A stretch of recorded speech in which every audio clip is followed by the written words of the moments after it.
నా ఫస్ట్ చూసుకోండి, 1 mark and 2 mark కల్పించాను. దీనిలో ప్లేన్ యాంగిల్ని డిఫైన్ చేయమని చెప్పాడు. ఓకేనా?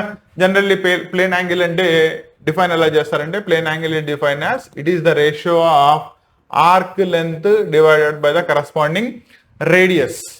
ఓకేనా? సో మీరు ఎంతైతే కర్వ్డ్ పాత్లో, దట్ ఈస్ యాంగులర్ మోషన్ దానిలో ఉంటారు కాబట్టి, యాంగులర్ మోషన్లో మీరు ఎంతైతే యాంగులర్ డిస్ప్లేస్మెంట్ చేశారో అది డివైడెడ్ బై ద మీరు ఏ పాయింట్ నుంచి అయితే ఆసిలేషన్ స్టార్ట్ అవుతుందో అక్కడి నుంచి ఉన్న డిస్టెన్స్, దాన్నే రేడియస్ అంటారు. దాన్నే మనం ప్లేన్ యాంగిల్ అంటారు. కాబట్టి ప్లేన్ యాంగిల్ని డిఫైన్ చేసి మ్యాథమెటికల్లీ దాని యొక్క ఫామ్ని ఎక్స్ప్రెస్ చేస్తే సరిపోతుంది.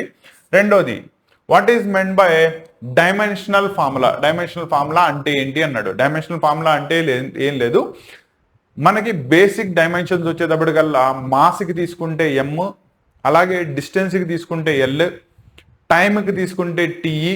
ఇలా ఉన్నప్పుడు ప్రతి క్వాంటిటీని కూడా ఎయిదర్ ఫండమెంటల్లోనో లేదా ఫండమెంటల్ యూజ్ చేసి డిరైవ్డ్లోనో తీసుకొస్తాం. వీరెండింటిలో దేనిలోకి తీసుకొచ్చినా కూడా డైమెన్షన్స్ మాత్రం basic, that is mass, length, time, వీటిల్లో ఉంచి మాత్రమే ఎక్స్ప్రెస్ చేయడం జరుగుతుంది. సో వీటిల్ని కొన్నిటిని డైరెక్ట్లీ బెటర్మెంట్ లేదా సప్లిమెంటరీ రాసే స్టూడెంట్స్ కోసం maths, physics, chemistry, biology, English and Sanskrit each subject కి సంబంధించిన షార్ట్ టర్మ్ కోర్స్ ని మీ ముందుకు తీసుకురావడం జరిగింది. And at a nominal fee 799 rupees